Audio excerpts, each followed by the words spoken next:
Hola, ¿qué tal amantes de la ficción narrativa o como diríamos en este nuevo espacio, en este nuevo podcast, Aureliano, buen día para todos? Hemos decidido conversar, dialogar, hablar y debatir sobre esta novela, Cien años de soledad de Gabriel García Márquez, y no solo por la novela como tal. Nosotros hemos discutido muchísimo en nuestros años de universidad sobre la obra, sobre su calidad literaria, sobre la importancia que tiene para la literatura colombiana y latinoamericana en general, pero nos convoca el hecho de que en unos días va a salir su versión audiovisual, va a ser llevada a las pantallas por Netflix, será lanzada el 11 de noviembre la serie llamada, así como este libro, Cien años de soledad. Y nos generó una serie de dudas, inquietudes, preocupaciones, también mucha emoción, por supuesto, porque siempre hemos querido ver cómo se representaría, cómo estaría en la pantalla este libro, por muchas de las cosas que vamos a estar discutiendo precisamente en este podcast. Conmigo se encuentra hoy mi queridísimo John Franco, mi colega, amigo, filólogo también, escritor, quien francamente también va a estar dándonos sus opiniones sobre todo lo que tiene que ver con ese tráiler que salió, con ese teaser y por supuesto de la novela como tal. ¿Cómo estás, John? Muy bien, Elfer, muy contento de estar acá con tu comunidad, con tu audiencia que has formado, con ese ejercicio que haces de vincular en estas redes sociales todo lo que tiene que ver con narrativas. Y bueno, hoy hablando de algo que hemos hecho creo que tú y yo muchas veces, que es sentarnos, tomar una cerveza, hablar de esta obra y otras obras de ese escritor, y creo que es el momento oportuno para hacerlo oficialmente ya en las puertas de la presentación de este nuevo serie televisiva. Sí, sí, como saben, este es un canal donde hablamos de la escritura creativa, de la composición literaria. Decidimos, ¿por qué no aprovechar el espacio? Y si les gusta este tipo de contenido, nos los pueden dejar en los comentarios, nos pueden decir si quieren que sigamos una serie sobre estos videos, porque vamos a tener mucho de qué hablar, vamos a tener muchas consideraciones al respecto, y si quieren que las compartamos, déjennos el apoyo, díganos y consideraremos a ver si por ejemplo, hacemos una review de cada capítulo, cada que termine la temporada, dependiendo de la manera como Netflix la lance. Pero bueno, aquí estamos, tenemos mucho que decir al respecto y espero que disfruten de este podcast, este nuevo espacio y por supuesto de todo lo que tengamos que decir sobre Cien años de soledad del escritor colombiano, premio Nobel, Gabriel García Márquez. Y creo que esto es lo que va a determinar lo que vamos a hablar hoy.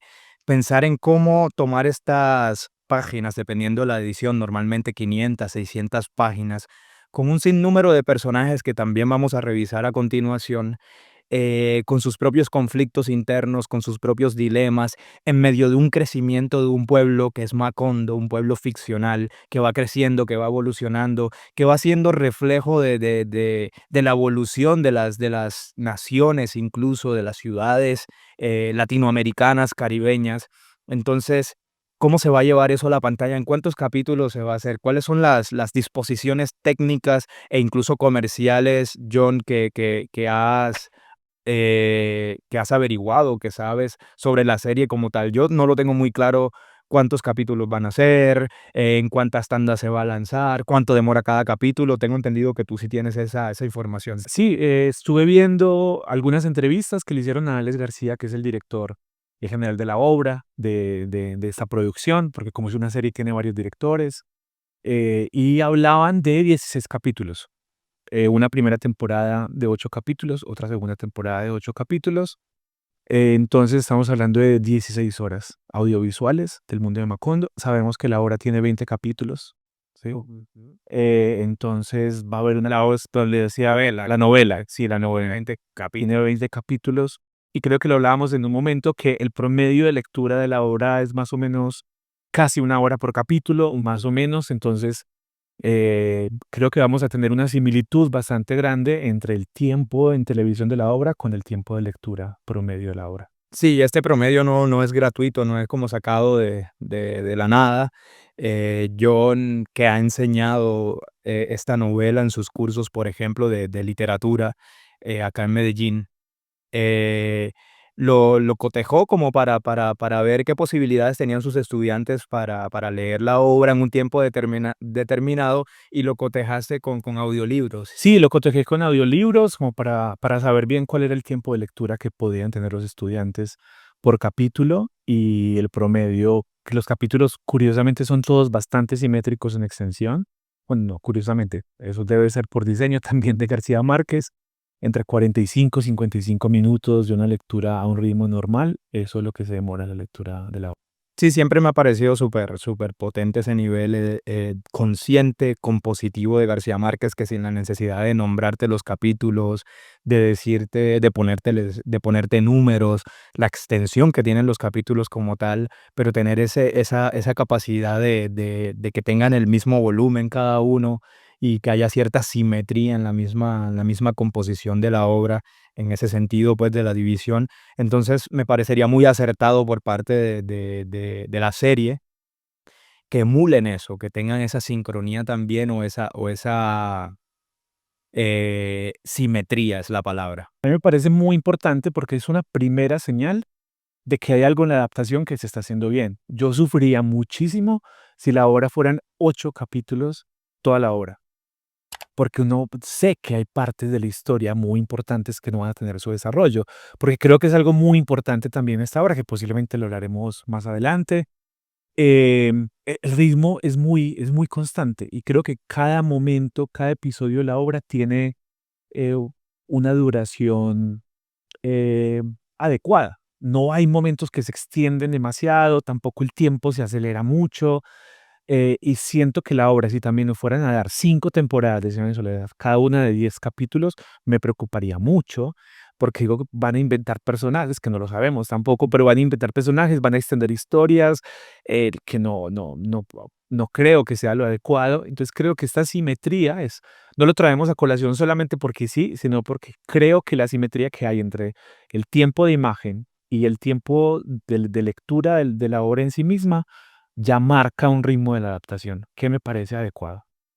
Sí, y en el sentido de que podamos dilucidar un poco de qué va a ir la obra y determinar si en un futuro tomaremos los capítulos, haremos más sesiones como estas para ustedes, para compartirlas, también para dialogar nosotros, porque no nos preparamos nada. Decidimos sentarnos aquí por el conocimiento y el cariño que le tenemos a la obra y porque en nuestras reuniones más sociales terminábamos conversando de esto y nos parecía interesante traerlo y compartirlo, a ver si alguien le encuentra valor. Pero de lo que más hablábamos en esos momentos era de la emoción, primero, la emoción de verlo representado a nosotros, cualquier cosa que pueda sumarle a esta obra, ya sea a nivel audiovisual, ya sea a nivel crítico, por ejemplo, si sale un nuevo estudio de los tantos que hay, un nuevo estudio sobre Cien años de soledad, dilucidando algún aspecto en el que no hubiéramos puesto el foco anteriormente, nos parece genial. Entonces, verla en un formato que disfrutamos también, como es lo audiovisual, el cine, las series, nos genera esa emoción, esa ilusión incluso, pero también nos genera preocupación. ¿Preocupación en qué sentido? Yo voy a empezar ahora, John, si me lo permites, para aquellos que no hayan leído la obra, por ejemplo, que no la tengan tan fresca. Una preocupación inicial para mí tiene que ver con los personajes. Cuando yo acompaño en un libro pequeño, por ejemplo, a un personaje, a un protagonista determinado, definido, eh, espero ver su ascenso, espero ver su conflicto, sus dilemas, un clímax importante, pero Cien años de soledad, eso lo hemos discutido acá en los talleres de composición, por ejemplo, en algunos de los videos hablo mucho de eso, pero Cien años de soledad, podemos decir que tiene John un protagonista definido o que una serie podría simplemente enfocarse en uno de los personajes que ya vamos a hacer ese recuento de cuáles son los personajes más trascendentales, pero tú dirías que la obra se va a centrar en toda la familia Buendía o va a coger, por ejemplo, la salida fácil que es el coronel Aureliano Buendía. ¿Qué pensarías tú allí? Yo creo que el coronel sí va a ser el centro, el hilo conductor de la historia en la serie. Lo digo por lo que hemos visto. Por lo que hemos visto, Los traigo. principalmente porque hay 3 actores que representan al coronel. Eso ya indica que hay un 4 con el bebé. No, mentira, también. Eso ya indica, y no sé si de pronto van a colocar uno más adelante, porque el coronel también envejece, puede ser que lo hagan con efectos, o bueno, no lo sabemos. Pero que en la primera temporada haya 3 actores que representan a un mismo personaje, y creo que es el único que tiene tantos actores, ya nos dice que hay un hilo conductor a través del coronel, que sí creo que si uno toma en general la primera parte de la obra, quizás el coronel sí es el hilo conductor principal. Aunque eso se puede poner en duda porque uno de los grandes aspectos de la obra es que no tiene un personaje principal, es de la familia, ¿sí? Y son las dinámicas dentro de la familia. Pero creo que a nivel audiovisual tienen que anclar la trama en alguien, para que no sea algo tan fragmentado. No digo que la obra sea fragmentada, eso hace parte de la maravilla que logra García Márquez de conectar una obra a través de toda una generación, pero la serie creo que sí o sí va a tener que anclarse más a la historia del coronel. Sí, porque en parte es la que genera más tensión, genera una guerra, incluso estalla la guerra en el país, con él liderándola. eh, Sin embargo, muchos de los que siguen mi contenido, muchos de los seguidores acá de este canal, seguramente me preguntarán que en su mayoría, John, te informo que son escritores que están empezando, que buscan como un acompañamiento. Me preguntarán por los videos que he hecho y los en vivos que he hecho, ¿cómo es posible? Siempre hablamos de un protagonista, de que alguien quiere algo dentro de una novela, dentro de una ficción. Siempre les he advertido que no es la única forma y que dentro de la novela lo que aúna la novela es precisamente un concepto que es la soledad, lo que aúna a los personajes. Hay mucho aquí, hay mucho para sacarle a nivel cultural, como les dije, a nivel sociológico, a nivel histórico inclusive, pero la aúna el concepto, que es esa maldición con la que cargan los buendías. Pero bueno, la carne aquí de este podcast, de esta conversación que tenemos y que compartimos con ustedes, John, es las preocupaciones que nos suceden. ¿Estamos emocionados? Sí, pero también estamos preocupados porque ya hemos visto, estamos un poco confiados por lo que ha hecho Netflix con Pedro Páramo, por ejemplo, que la llevaron muy bien, pues aunque haya algunas voces que puedan estar en desacuerdo con algunas cosas, a las cuales yo también hasta podría unirme, eh, de todas maneras, lo que se hizo bien. Uno puede ver Pedro Páramo allí en la pantalla. Uno puede ver que se rescata mucho, que se es muy fiel, pero ¿cómo va a ser con Cien años de soledad, dada las disposiciones técnicas de la obra? Y ya John nos va a hablar de eso, del lenguaje, de cómo se lleva eso. John, ¿qué tienes para decir con respecto a qué te preocupa de lo que va a salir, de lo que se va a ver desde este 11 de diciembre en las pantallas? Ahí ya tenemos a Pedro Páramo, que es esa adaptación la más reciente de Netflix y que creo que es un antecedente importante. No sé si tú coincides conmigo, pero a nivel de Latinoamérica en el siglo XX, Pedro Páramo está ahí con Cien años de soledad. Creo que Pedro Páramo es para México lo que puede ser Cien años de soledad para Colombia. Totalmente. Y es una obra que tiene su reto. Sí, quizás, y eso lo hemos dialogado en algún momento, Pedro Páramo es más adaptable que Cien años de soledad. Pero a mí me parece que hicieron una muy buena labor en la adaptación. Una muy buena labor porque yo sentí el ambiente de Comala. Eh, Hay algo cuando yo leí la obra por primera vez, esa sensación de entrar a un pueblo y estar también igual que Juan Preciado un poco perdido, uno no sabe muy bien qué es lo que está pasando y descubrir con el personaje la realidad de ese pueblo. Ya luego se abre con recuerdos a otro mundo. Creo que eso lo hicieron muy bien. Em, los diálogos se conservaron mucho, pero aún así Pedro Páramo es una obra que en ese sentido, a nivel de discurso, tiene más elementos para adaptar que Sea en Soledad. Claro, tiene diálogo, tiene un personaje hablando en primera persona y uno puede rastrear en él cómo habla, qué dice y cómo lo dice. Porque no solamente es diálogo, sino que tiene narradores en primera persona hablando. Entonces yo puedo hacer ese rastreo de la voz del narrador, de la voz de los narradores que son los personajes. En Cien en Soledad, aunque pues está este giro de trama, ¿cierto? Del que hemos hablado en algún momento, el narrador no es un personaje y el narrador domina, creo, podríamos hablar casi como el 95% de la obra es dominada por el narrador. Pocas veces le da la voz a los personajes. Y se las da cuando tiene que dárselas, cuando el narrador no puede decir por ellos lo que tiene que decir. Entonces, en el ejercicio audiovisual, cuando se crea un guión, hay que crear mucho diálogo, los personajes tienen que hablar porque no pueden estar simplemente mostrando lo que están haciendo, sino que tienen que hablar, tienen que dialogar, ¿cierto?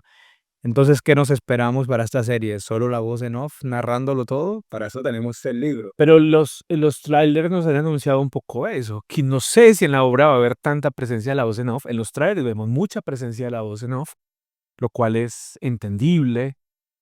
Porque, a ver, Cien años de soledad tiene algo y es la historia, bueno, cuando hablamos en términos de narrativa, hay una cosa que es la historia, ¿sí? La sucesión de acontecimientos de todo lo que pasa en la obra.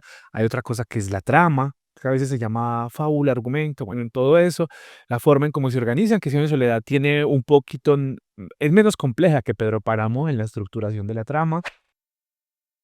Eh, y esos elementos son muy cinematográficos en Cien años de soledad, ¿sí? Mostrar qué hacen los personajes, mostrar cómo fundan Macondo, cómo lo que pasa con Melquiades y con todos los instrumentos que él va llevando, la misma guerra civil, lo que va a pasar después con las bananeras, las dinámicas que suceden en la familia, todo eso es muy cinematográfico. Entonces, la historia está ahí, la historia tiene elementos adaptables, pero la obra realmente sobresale es por el discurso, sobresale es por el lenguaje con el cual nos cuentan esas acciones, cómo llevar ese discurso a la pantalla.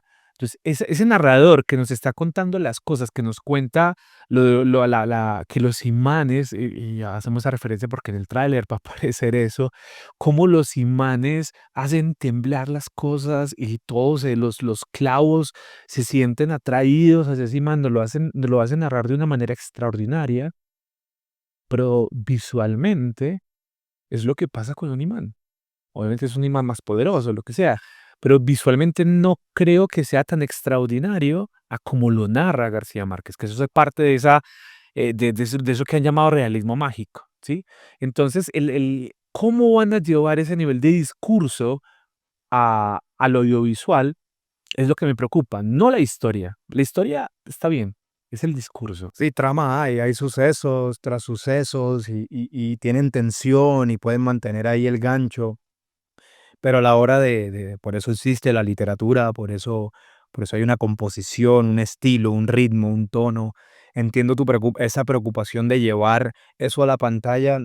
No creo que sea posible más allá de unas voces en off que como en el tráiler lo han sugerido, van a salir para decir. Yo creo que cuando los personajes hablen, mm, y sean diálogos que no están en la obra, porque de eso es lo que tenemos que hablar. Eso es lo más Tienen preocupante. que aparecer cosas que no están aquí, que uno puede intuir. Y es inevitable, la apartamos de ahí, ¿no? Es Sí, inevitable, así va a suceder. Úrsula tiene que hablar de cosas cotidianas más allá de todas las frases, esas sentencias que hace, o las de José Arcadio. Si hemos de parir iguanas, pues iguanas parimos. O cuando se enfrenta a Prudencio Aguilar y le da su sentencia también de muerte, o cuando le dice qué carajos.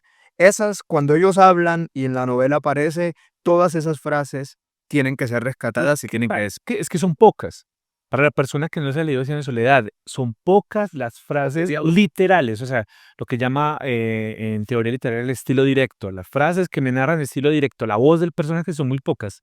Tiene que estar, sí o sí. O sea, es que no creo que quiten alguna de ellas. Tienen que estar. Ahora, el problema es la identidad que yo creo del personaje a través de esas frases bien construidas, que marcan mucho esa fortaleza de cada personaje, me lo van a diluir con conversaciones cotidianas. Y lo digo, o sea, eso tiene que pasar sí o sí, porque es la forma en cómo se estructura una producción audiovisual, pero ahí es donde está la preocupación. ¿Cómo construir que todos los diálogos conserven de alguna manera la magnificencia de las frases? Porque ni siquiera son diálogos, de las frases de los personajes en sí. Es que ahí está, yo te puedo mostrar en ese primer capítulo, que me imagino que esto va a pasar, a José Arcadio Buendía sereno recogió su gallo. Vuelvo enseguida, dijo a todos. Eso lo puedo llevar a la pantalla. Y luego a Prudencio Aguilar le dijo, aquí no dice le dijo, pone los dos puntos, y tú anda a casa y ármate, porque te voy a matar. Eso tiene que salir. Pero luego, cuando él va a la casa, eh, cuando quieran mostrar estas escenas, 10 minutos después volvió con la lanza cebada de su abuelo en la puerta de la gallera donde se había concentrado medio pueblo. Cuando quiera mostrar esa poesía, porque es una poesía, en acciones, obviamente se va a diluir el efecto narrativo que tiene la literatura, el efecto que produce el tono, que produce un ritmo, que produce una selección precisa de palabras, que produce el estilo. Y no me vas a amular ni siquiera al inicio, muchos años después, frente al pelotón de fusilamiento, el coronel Aureliano Buendía había de recordar aquella tarde remota en que su padre lo llevó a conocer el hielo. Tú me puedes mostrar la escena, el flash forward que se llama. Tú me puedes mostrar la anticipación en la primera escena si quieres respetar la estructura dramática del libro, pero no me puedes reemplazar el texto. Y eso le pasa absolutamente a todos los que quieren eh, digamos, hacer esa versión en un nuevo formato.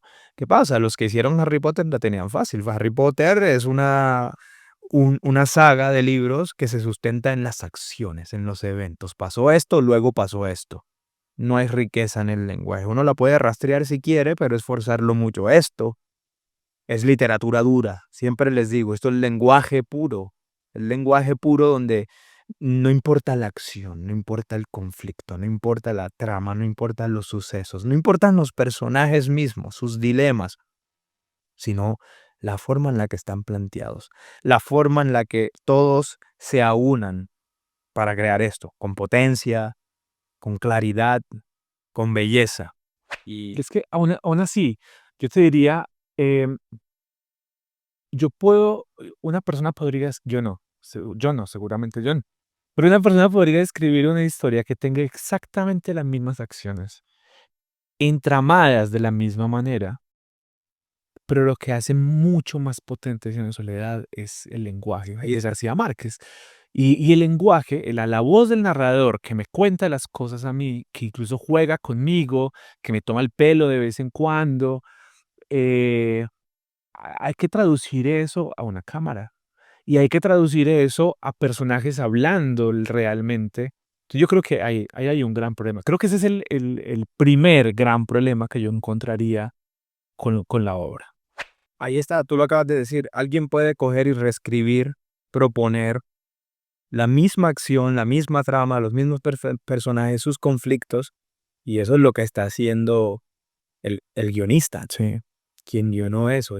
Que, perdón, que espero que, porque esa es la segunda preocupación que yo tengo, que espero, y lo digo sobre todo no por romanticismo o lo que sea, sino porque esta obra no necesita inventarle cosas. Esta obra no necesita inventarle un personaje. Una escena. Entiendo que le inventen diálogos, lo tienen que hacer. Yo no necesito un personaje nuevo que no exista en la obra, es que no es necesario. Yo no necesito ni siquiera que me den más historia que lo que el libro me da de un personaje. Rebeca, ¿sí? Ahí está Rebeca, llega de repente con el costal, bueno, todo lo que pasa. En la historia, en el libro me cuentan en 2 líneas lo único que Rebeca recuerda de lo que pasó antes de que ella llegara allá. Son 2 líneas. Yo no quiero que en el libro se gasten 10 minutos mostrándome En la la serie. vida, la serie, la vida de Rebeca antes de llegar a Macondo. Sí, es que es el No, misterio, y ese misterio es que ellos también. y no es necesario, esa es la cosa. Yo entiendo a veces una historia, es necesario de pronto, o sería bonito que la historia visualmente me expande en esto. Aquí no es necesario. Y ahí viene una advertencia que yo quiero hacer a quienes están viendo este podcast, a quienes les interesa el tema, a quienes llegan por primera vez, a quienes me siguen desde hace tiempo, y es que no sancionen la obra porque según lo que hemos visto hay calidad audiovisual. Yo creo que se la han currado, han trabajado bastante por emular un Macondo que pueda hacer resonancia o que pueda verse reflejado en lo que nosotros, los millones de lectores de esta obra, nos hemos imaginado tanto los que somos de la misma región de García Márquez, de donde la inspiró, etcétera, los que somos de Colombia, los que somos latinoamericanos e incluso los que están por fuera de Latinoamérica. Y hicieron trabajo antropológico para tratar de emular muy bien lo que se imaginó García Márquez, que definitivamente no fue lo que nos llegó a nosotros, porque los lectores somos los que completamos la obra. Pero la idea no es sancionar. Sí podemos sancionar que metan un nuevo personaje donde no hace falta, con personajes tan variopintos y con todas las características. O que nos metan una escena con tanta escena que hay aquí. Lo que no podemos sancionar es si ponemos el foco en una situación particular de la novela, si nos gusta una escena importante y luego vemos que no aparece o que le da mucho protagonismo a una escena que a nosotros no nos pareció relevante. Lo digo por el cura que levita. El cura que levita. Sí, el cura que levita aparece en el tráiler y a mí nunca me pareció algo, ya yo me había adaptado al tono de la obra y las veces que la he leído, todas las veces me parece un hecho curioso, le da color, pero yo veo que le dedican un plano en el tráiler, tal vez para mostrar eso del realismo mágico y luego hablaremos de eso también. Pero yo dije, ¿por qué? ¿Por qué le van a dedicar tanto tiempo a esto y no a lo otro? Tenemos que tener en cuenta que el director y todo este equipo son lectores de la obra también y seguramente a ellos les generó cierto tipo de resonancia, les pareció importante ciertos puntos de la obra y en una obra tan extensa, tan rica, va a haber muchas cosas, así que nosotros, por una lectura distraída, no le prestamos atención y otros sí. O que a nosotros nos resonó algo porque nos toca directamente, porque los personajes son tan realistas, tan verosímiles, tan humanos, que van a generar cierta concordancia con situaciones de nosotros, etcétera, que es lo que siempre recomiendo hacer con sus personajes, buscar esa complejidad, esa verosimilitud y esa consistencia. Aquí lo hay.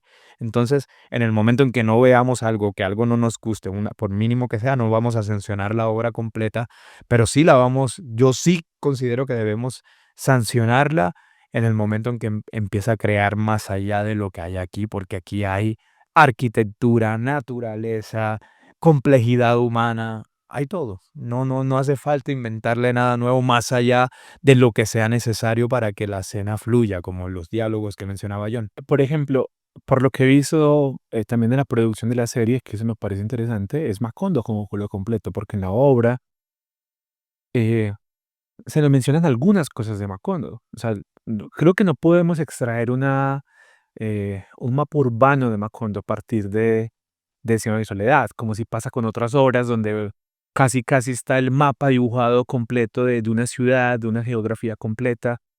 ¿Qué sabemos nosotros de Macondo calle a calle? Solo la calle de los Turcos es la más, digamos emblemática. Y uno sabe que está está Catarino, Bien. una escuela, por ahí está la iglesia, ¿no? Pero sabemos que hay un árbol, un almendro, y hay un castaño dentro de la casa. O sea, sabemos cosas importantes, pero construyeron un set que, no sé si estoy diciendo mentiras, pero creo que estaban hablando como de 70 campos de fútbol de tamaño del set. Es enorme, es una cosa enorme. Obviamente creo que también tiene que ser varias cosas porque estamos hablando de 100 años. Entonces, Pero tiene que edificar 3 Macondos, ¿sí? El Macondo de los primeros 3 capítulos, el Macondo de los siguientes 10 años, el Macondo de acompañado de Nanera que canta. tiene que construir muchos Macondos. Ahora, ese set que ellos construyen, obviamente ahí tiene que inventar cosas, tiene que haber calles, El tiene que haber Macondo durante el diluvio y después. después. Entonces, pero ahí me tiene que construir cosas que el libro no ni siquiera me describió, que no existen ni siquiera en esa realidad lingüística eludible. Ahí es donde yo creo que la creatividad audiovisual me va a aportar cosas a mí. Voy a ver calles, voy a ver casas, voy a ver animales, voy a ver cosas que el libro no me muestra, pero que tienen que existir en el set de audiovisual. Y eso me parece bonito en cuanto a la posibilidad de lo que yo tengo de expandir el mundo de Macondo. Sí, esas son las preocupaciones, diálogos, que no inserten nuevas cosas, que obvien cosas, yo creo que va a pasar, el lenguaje no se va a poder llevar hacia allá, personajes, etcétera. El foco es otra preocupación, el foco. Aquí acompañamos una familia, ya hablamos del árbol genealógico. Según el tráiler, John creo que se va a enfocar en el coronel Aureliano Buendía, es el que tiene 3 actores que se muestran en el tráiler, porque Aunque claro, por ejemplo, creo que los primeros 3 capítulos del libro, José Arcadio Buendía, el patriarca, es el que lleva más la línea, el hila en los 3 primeros capítulos, a pesar de, porque eso es curioso, en el libro comenzamos con Aureliano, él es el que está recordando el momento, pero todo el capítulo se nos va en una historia cuyo foco es José Arcadio Buendía, y el segundo capítulo es un poco más Úrsula y José Arcadio, y el tercer capítulo es un poco más José Arcadio con Melquiades, y ya luego le va a dar esa batuta a Aureliano. Entonces yo creo que también quizás sí, el foco puede ser Aureliano, pero creo que van a ver la primera parte de la obra en donde José Arcadio Buendía y Úrsula van a llevar un poco. claro, incluso por las obsesiones de José Arcadio Buendía, lo iba a buscar, pero puedo emular la escena o recordarla. Úrsula le dice, mira cómo tienes a tus hijos descuidados, y es cuando él cae en cuenta y quiere traerlos a esas obsesiones que tiene con la ciencia, con los descubrimientos astronómicos, con todo lo que le trae Melquiades, esa curiosidad por el mundo que se despliega más allá de Macondo, y creo que sí, que esos primeros capítulos van a estar por ahí. Yo creo que tendríamos mucho más que decir. Creo que Pedro Páramo, que saliera antes, nos dejó con muchas expectativas, con mucho optimismo quizá, más allá, más allá de ciertas cositas audiovisuales que yo tuve con Pedro Páramo que tenían que ver con ciertos efectos. Por ejemplo, cuando Pedro Páramo se convierte en piedra, a mí ese efecto me pareció muy pobre a nivel audiovisual, o los fantasmas que aparecían encima allí en la plaza en Comala, cuando justo antes de que Juan Preciado muera del susto. En la novelización de la parte O ese enfoque hacia lo romántico, hacia la relación de Pedro Páramo y sus intereses amorosos. Creo que se fue mucho más para allá y perdieron peso ciertas cosas, aunque la novela también se va por ese lado. es una Es una gran adaptación, entonces creo que la tiene más difícil el que iba a adaptar Cien años de soledad, pero con lo que hemos visto en los trailers, hay preocupaciones, sí, y bueno, pero ¿qué son estas preocupaciones sino algo que viene de 2 lectores asiduos de García Márquez, de esa novela, de 2 personas que estudiaron la filología, la literatura, pero que al fin de cuentas es la preocupación de qué va a salir y cómo va a salir, pero también es la alegría de cómo esta pieza artística va a acercar a mucha gente al universo de Macondo, al universo latinoamericano, colombiano, a nuestra cultura, al Caribe. y que uno haga una referencia al libro y la entienda más gente. Con ese chistes Que de hagamos, cualquier personaje, que estemos en una fiesta y la gente no se quede callada cuando digamos, sí, como Amaranta Úrsula, y todo el mundo, otra vez. Bueno, o cuando diga qué bárbaro, viene que reír, total. uy, qué bárbaro.